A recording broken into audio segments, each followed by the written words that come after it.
This is Jets at Noon with Cameron Poitras and Jim Toth on 680 CJOB.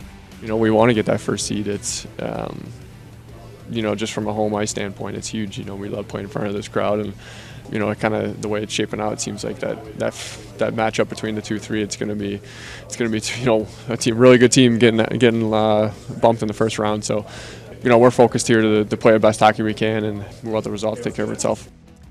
That was Kyle Connor there. Jets gunning for the first seed. Things haven't changed for them, regardless of what shook out in the trade deadline, as we lead up to a massive contest against the Dallas Stars tomorrow night at Ken on the Life Center. Pregame at 5, puck drop at 7 here on 680 CJOB.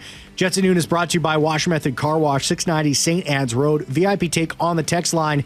Win a VIP car wash from my good friends at Washer Method, 204-780-6868. We'll announce the winner later on in the program. Can I take a moment here, Jim? We'll get into this. I want to talk about Alex Iafallo, friend of the program, watcher of Skies, Ken Wiebe, a great article recently on Alex Iafallo wanting to stay in Winnipeg. I want to discuss that. There's some news from the morning skate that you're going to want to hear. But one of our avid listeners, Michael, sent this text message. He's been hounding me for the last few days.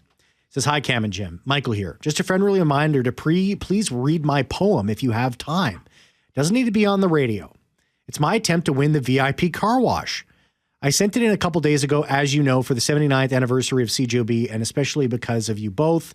Have a great day." Is it a limerick?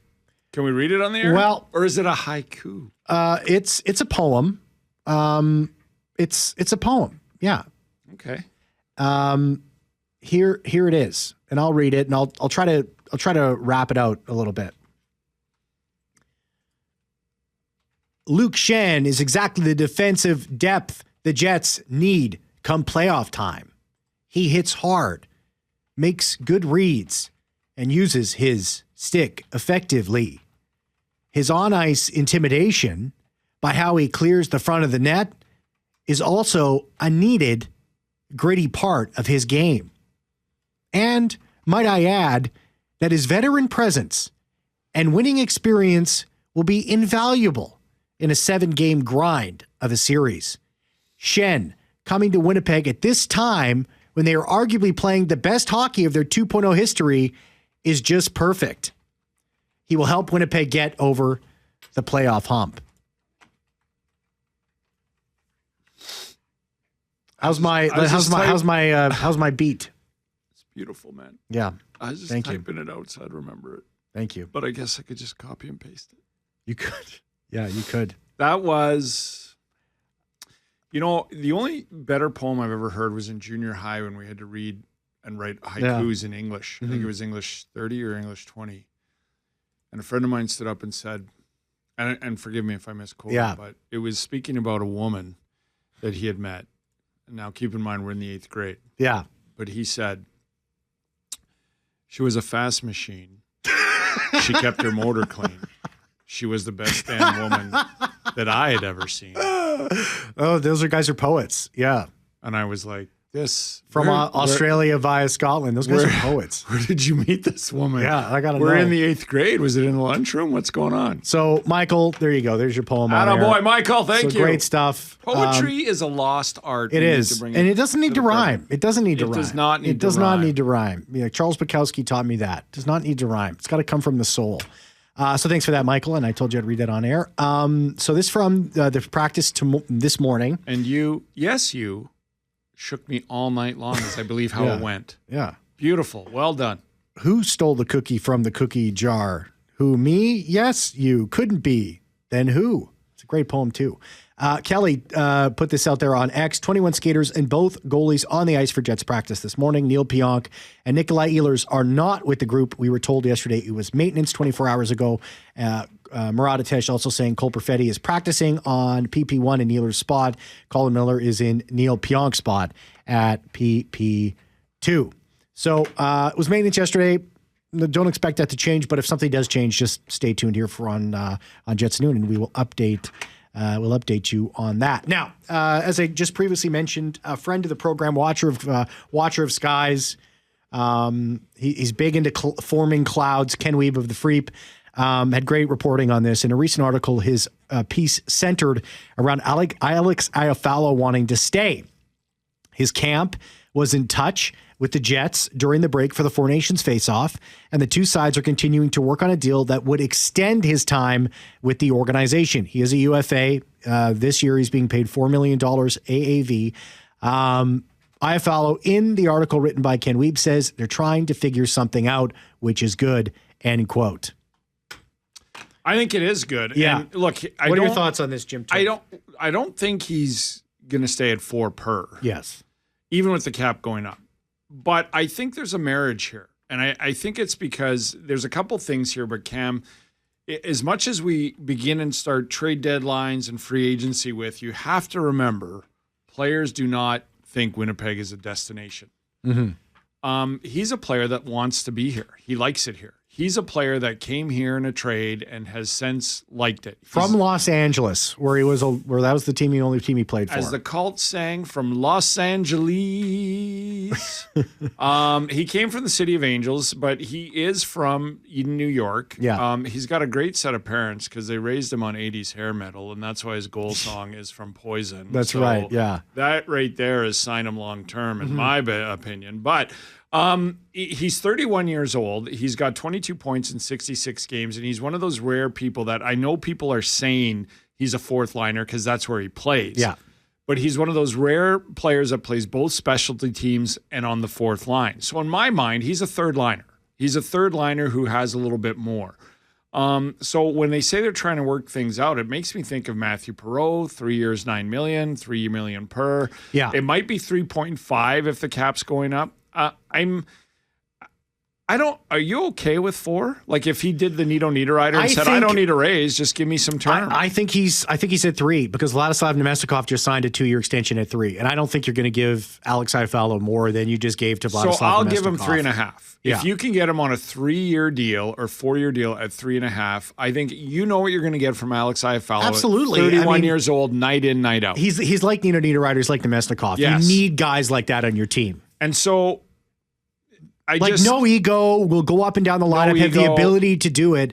They're very, very valuable. And if you can sign him, I would say it would be around 3. That's my guess.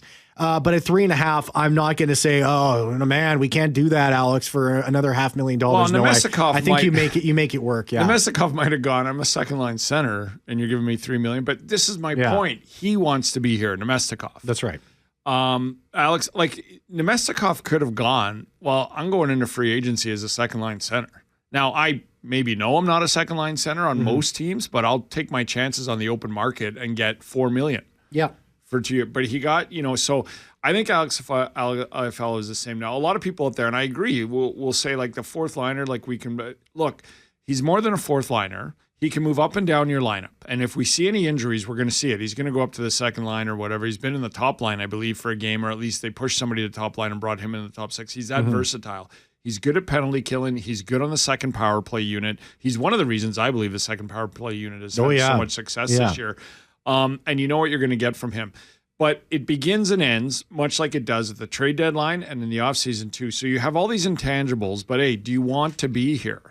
As opposed to, like, this is another guy that could be going, not only do I not want to be here, but I can maybe make more money, but save money.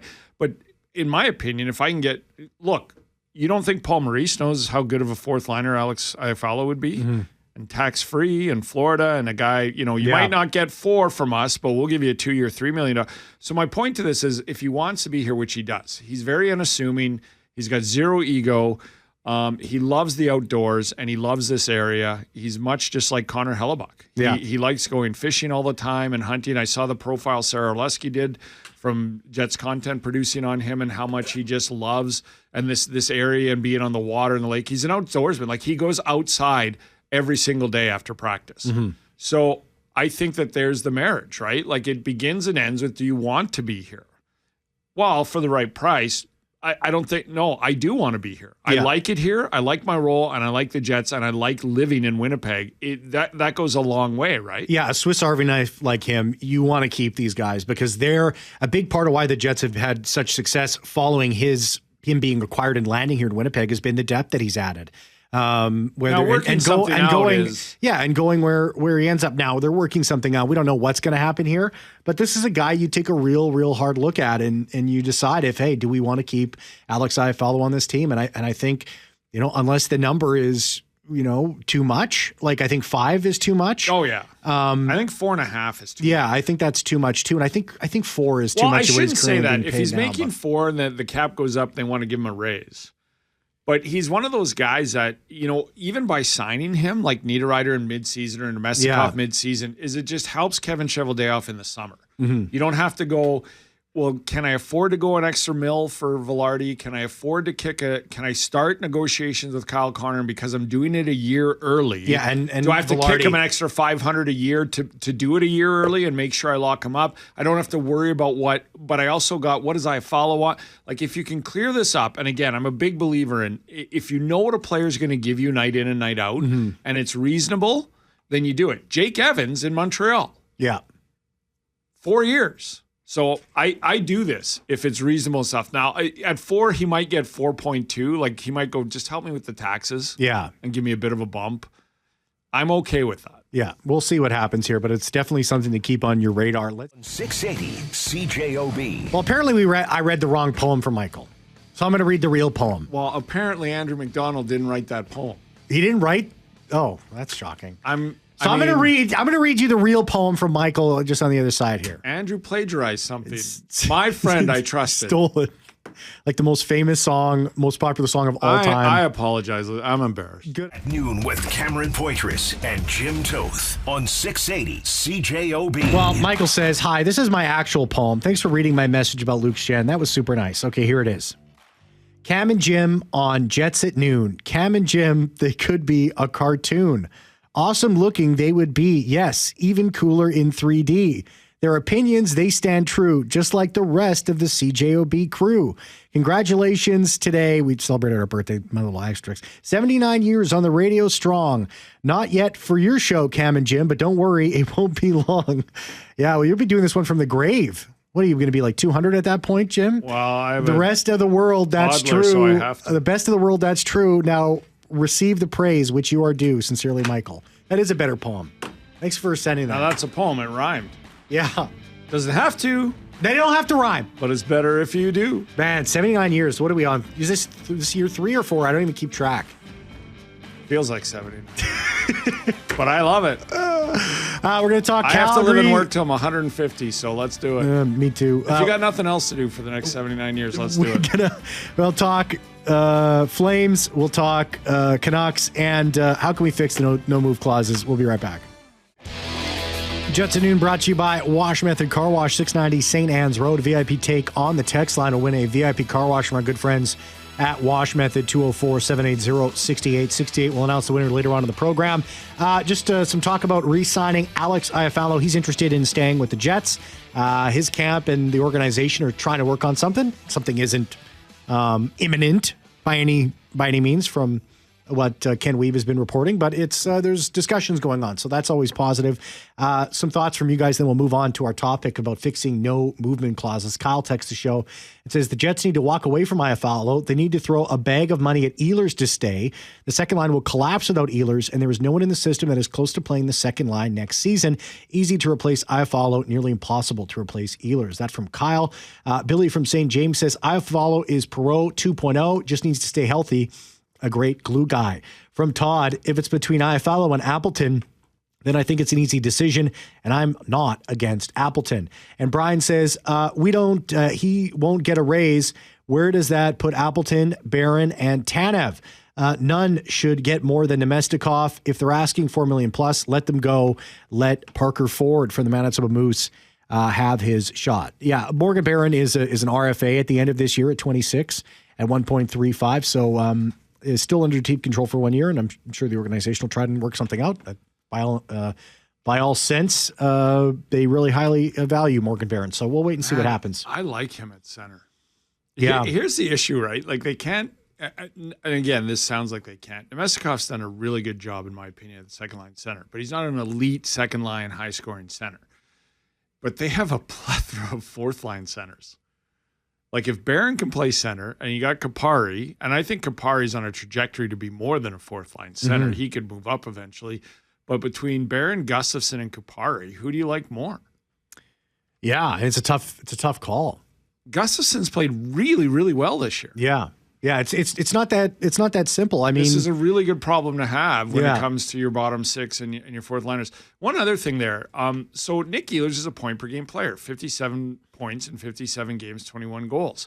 Is he irreplaceable? Because that texter said you have to sign him. It's Kyle easy to said that, yeah. But is he impossible to replace Nick Ehlers? I don't know about Nick Ehlers. I think it's impossible to replace Kyle Connor. I don't think you can have hands like that. Yeah. I don't think you have skill like that. I don't think you can replace Gabriel Velarde as well. I think it's another guy you can't replace. Well, in Winnipeg, you can't. No. Like, you can't go on the free... Like, it's the old it's the Mitch Marner debate in Toronto, like Craig Button said. You're not going to go on the open market, and Toronto can. Toronto can find and sign players, unlike Winnipeg. Yeah. But go on the open market the next 2 off seasons, and you're going to find a Mitch Marner? You're not. Mm-hmm. No. And it's a good segue into our topic here. Download the Jets at Noon podcast free now on Apple Podcasts, Spotify, Amazon Music, wherever you find your favorite podcasts, with exclusive Jets talk and content only found there. And take Jets at Noon wherever you go and continue the conversation whenever you want. Just real quickly to this point, Paul Maurice was on, I think it was John Shannon's podcast this week. Yeah. But somebody asked him about, Florida and the differences and stuff, and Bill Zito, like working for the GM there. He had a great, as Maurice does. Yeah. I don't know the exact quote, but I read it where it was something along the lines of, well, I remember when Zito called me one afternoon, and he said, I think I can get to Chuck. Yeah. What do you think? And he goes, well, I told him what I thought and hung up the phone. And he goes, that morning, he gave me a call. I said, I think I can get Matthew to Chuck. What do you think? And so he said, I gave my opinion and hung up the phone. And he goes, I remember, thinking all day that we're not going to get Matthew to Chuck. And then he said, I got the phone call. He goes, I just got Matthew to Chuck. And I thought, things are different here in Florida. Yeah. Yeah. Things are different here in Florida. Well, because he coming from Winnipeg, and he would just be like, that's a He was destined for St. Louis, right? Yeah. Yeah. And he wasn't staying in Calgary. And then Maurice is just like, he goes, that was my first, things are different here. And I don't know if he was talking about Zito specifically or just Florida can attract players more, but you're not going to get Matthew to Chuck. And then that night he gets a call and goes, I just got Matthew to Chuck. And he's like, things are different here in Florida. Yeah, that was a linchpin moment for them, was bringing him on. And it was still a good team down there. And that was great GMing. Because at the time, you had a career-long Panther in Huberdeau, who was over 115 points, I believe, and Uyghur, who was the Jets were calling amongst other teams yearly to try and acquire him. There is, that was a GM recognizing what he needed more of and the cost that it was going to bring, but would it make the team better? That was great GMing. Now, it's no surprise that there are not many players, if at all, that have the Florida Panthers on their no-move clause. Or on their no trade list, if a modified no move clause. But it's definitely been a thorn in the side of the Winnipeg Jets. And you have to wonder how many deals have been essentially agreed to by the Jets and other organizations in the National Hockey League, but they still needed the rubber stamp from the player, comes back from the player. No, it's not going to work. Perhaps that's what just happened with Brock Nelson just over the past week here we don't know. We never really know. But it's you have to wonder about that. And there's been several other instances you can be sure that the Winnipeg Jets have come up on the wrong side of no move clauses. So why do teams use these? It's another piece of leverage they can use to perhaps lower the cost to a player. Hey, sign here. You'll be guaranteed full control or a certain amount of control to where, not to where you'll end up playing, but where you won't end up playing, right? If it's, a 6 or 5 or 3 or 9 or 15 or 12 or 10, no trade list, right? You'll be able to say to half the league or a portion of the league, these are the places I really don't want to go to. I'm going to put them on my list. Why do players like them? Because it gives them that control to say no and to have the deciding factor in a place if they want to go or not. I don't want to play there. I won't go play there. You can't trade me there. Or I don't want to live there. Yeah. And for whatever reason, that could be. And it's something that the player, now I want to make sure this is clear. There's no doubt about this. This is something a player has to earn, is the right to do this. You have to get out of your RFA years. You have to become a UFA, and then all of a sudden this becomes on the negotiating table. So you have to be, in your mid to late 20s before this is something that comes up. I think 27. Well, Velarde can do it though. Like, he's an RFA. If he gets a new extension, can't he put it in? If he gets a full. If he signs like a long-term deal, yeah. Like, he can say, I want at least 15. Yeah, if it's another bridge deal, which I can't imagine the Winnipeg Jets doing. Like Kyle Connor will be UFA. I get what you're saying, yeah. Yeah, and so they're very prevalent. And I crunched the numbers. I spent a portion of the day today. The average team in the NHL has 7.84 players with a full, with either a modified no trade clause or a full no trade clause next year. So close to 8 players on each team. Some teams have 12. Some teams have 6, like the Winnipeg Jets, they have 6. And when you talk about modified no trade clauses where they have those no trade lists where they list a bunch of teams, you can be sure that the Jets are on that. According to a recent article by The Athletic, it's upwards of 90% that the Jets are one of those teams that are on those no trade lists, right? So essentially 34% of the league has some control about where they're going to end up being traded to. That's over a third. And what kind of players are those, Jim? Well, they're all elite players. That's right. They're the people who can command something like this. They're the difference maker players that the Jets or other teams would want to bring in to improve their team. You floated around an idea a few days ago, and just please reiterate it for the listeners here. What is your idea? So my idea is, if we can't get rid of them in the CBA because players won't let them go, is you put a stipulation on the percentage of times a city, a destination can be put on them. Yeah. So if right now there's 34% of the league, which is 1/3 of it, that have full no trades, there's got to be at least 45 to 50% of them that have partial, like Brock Nelson, 10 teams. Yeah. And every year you pick your new teams. If you want, leave the list the same, or, I want to actually alleviate this and that. Now, Florida's a prime example because for decades they could not get a player to go to Florida, no matter what. Yeah. And nothing's changed, right? Tax-free, sunshine, beaches. Winnings fix that. With all the other right? And with all the other advantages now, it's a hot destination. And so I've told this story before, but going back to when the Jets were coming from Atlanta, then Moose head coach and soon-to-be Jets head coach Claude Noel. And I said, do you think this will work here? He says, well, you have to build a winner. And I said, yes, but can you build a winner if nobody wants to come and play here? New York, LA, Anaheim, Montreal, Toronto. And he looked at me and he said, have you ever been to Detroit? And I said, no. And he said, players used to take pay cuts to get to Detroit because they built a winner. Now, this was well over, as we know, 13 years ago, right? It's different era, different athlete, this. I remember when the Niedermeyer brothers, and I was working in Cranbrook, BC on the Kootenay Ice, and I would talk to Rob, and they went to the Stanley Cup Finals and lost in 4 straight to Colorado. And I said, well, this, I didn't ask him at the time, but I go, did you think that would spark more players going to Florida? And he's like, well, you would hope so, but it didn't. But now Florida's a winner. Winnipeg's a winner. Winnipeg's number 1 in the league. Last year, they were 2nd in the West, 4th overall. Still can't get guys to move, and they'll move. Because when it comes down to winners, well, there's now a winner with a beach and sunshine and tax-free. That's right, yeah. So it's just behind the 8 ball again. My idea is, why don't you allow these, but put in a stipulation that one city or destination can only be used a certain percentage of the time. And once that has reached that percentage of the time, you cannot name them anymore. So if right now it's help explain that a little bit more. 34% of the contracts are full no trades. Then there's another, say, up to 48% that are partial no trades. And every one of them, 90% of those no trade clauses, no matter what the stipulation or number of destinations are, all have Winnipeg on it. That's too much of a percentage. It's at 90. One city can only be on a no trade clause for up to 38% of contracts. So nobody going forward can put down Winnipeg. Yeah.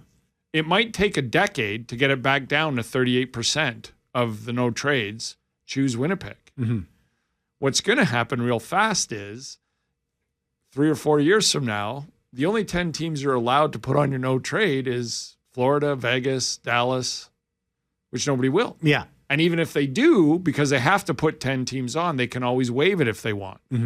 But Winnipeg cannot keep being put on this list And what's the second team that's on the list? Edmonton? I don't know. Buffalo. Buffalo. Yeah. Buffalo, Winnipeg, for the next, until those teams go from 90% of the no trade clauses down to 38% of them, you can't name. So every contract signed now going forward, you can't list them.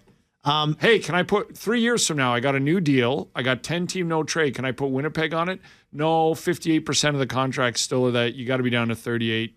You can't name Winnipeg. Pick another city. Now, I don't know if the players would ever agree to that, but it's a way of actually leveling it out. Yeah, that's the thing is like we're just talking here, and please, and I'm going to tell you my idea here. And by the way, I don't think this will ever fly because the players will never do that. Yeah, and if you think I'm going to give you my idea, and if you think I have a stupid idea, then let me know. 204-780-6868. My idea would be you can only place a no move clause on 5 forwards or defensemen and a goaltender. So you only have 5 to use, and if you sign a contract. And you end up trading that player, then you get them to waive their no move for whatever reason. That contract then goes to the other team. So you now you're only allowed to have 4 because you already have a contract attached to somebody else on another team. So I think, like say you have a guy 4 years into a 7-year deal, you trade them in year 4, then for 3 years you can't offer a no trade to another player. And I don't think teams would throw them around as willy-nilly as they do now. You'd really hone in on a core. Like you'd see, Morrissey, Scheifele, Connor, Hellebuck would be one of those 6 players, 5 plus a goaltender that would be on that list. And I think it may cost organizations more money on contracts perhaps, but I think it would be better for the have-nots like the Jets. And you'd be able to offer something significant to your core. And at the same time, the teams would be able to protect their core and offer something extra to the players that are a part of their core, while you'd still make top 4 and top 6 forwards available. You'd still have top 4 defensemen that are acquirable from other teams, and you'd still have top 6 forwards from other teams that you can still get in a trade, and not have the entire top 4 line of your defense, or at least 3 of 4, and 4 or 5 or 6 members of a team's top 6 forward group, all unable to be guys you just can't acquire as the Jets. And I think if that's an idea that just popped in my head, tell me what you think about it. 204-780-6868. And I just think there's tons of holes in this. Like you can definitely poke holes in there, but I think we need to start. And I hope that the NHL is starting to think in this direction. This is how can we do better because listen, you need to allow this to be easier for teams like Winnipeg. And it's the same thing with the money, right? With no tax states. I thought that was a little overblown. Not anymore. Look at Dallas and Florida and Tampa Bay. It is a huge advantage. Vegas, it's a huge advantage. If Rantanen was going to Toronto, they were going to pay him $13.75 because it offsets the taxes of 12 in Dallas. Yeah. So the idea that he signed for less in Dallas isn't that. So they got less taxes. Now, I'm of the belief there's only 5 teams like that, right? There's Vegas, Dallas, the 2 Florida ones, or Texas. Yeah. So I think that, it'll weed itself out. But I just believe that the percentage-wise is if you had it, like you can't name Winnipeg anymore. That percentage of contracts with no trades, Buffalo, those teams, and let it balance out. The last thing, this is what the NHL is coming, Major League Baseball. Yeah. And it's rare because you have a cap. But it's happening even with a cap because we all know, like the Pittsburgh Pirates are never going to win the World Series, in my opinion, this way. We'll talk Calgary and Vancouver, and we'll get some of your guys' thoughts on this when we come back. Don't go anywhere. Jets at noon with Cameron Poitras and Jim Toth on 680 CJOB. Congratulations to Todd. His text message, if it's between Iafallo and Appleton, then I think it's an easy decision. I'm not against Appleton. You've won the VIP car wash from our good friends at Wash Method, located at 690 That's actually a strong point. Road. I love Appleton. Yeah. I think he's really good at what he does. And I think he's valuable, but Appleton's younger. That's the only thing. Yeah. Your guys' thoughts on the no move clause and how to fix it. This texter says, how's this for a no move clause? Goes by seniority. 1 year in the league, only one city. 2 years in the league, 2 cities, etc. This texter says, just eliminate the no trade clause completely. These guys make enough money. NHL needs to take a stand against this nonsense. Harsh words there. And some people in support of me, some people in support of you. So thanks for those text messages at 204-780-6868. The Canucks and Flames. Flames couldn't get it done. They gave up their lead with 6:44 remaining. Elias Pettersson tied it, and both teams ended it in a shootout, 71 points each. The Vancouver Canucks win the game 4-3. Utah was 69 points. St. Louis not far behind too as well, 69 points. Who's coming out of the West here? It's tight. MoneyPuck.com has Vancouver at 30.2%, Calgary at 39.8%, St. Louis at 29.3%, Utah at 24.8%. Too close to call between those 4 teams, Jim. It could be any one of them. Goaltending. Who has the best goaltending will come out. Yeah. No? Maybe? I don't know. You know, all eyes were on the Eastern log jam. No one's paying attention to the Western one, and it's real tight between these teams. I mean, an all-Canadian first-round matchup, if the Jets can finish first, would be great. Whether it's Calgary or Van, I think that'd be just a great first-round all-Canadian. Let's do it. Yeah, absolutely. Let the Senators get in and the Leafs go at it, too. Yeah, that'd be fun. Can they both lose? Out of Ontario. Yeah, Jeffrey Fortier, thank you so much for producing the show. Great job, as always. That's it for me. Be back same time tomorrow. See ya.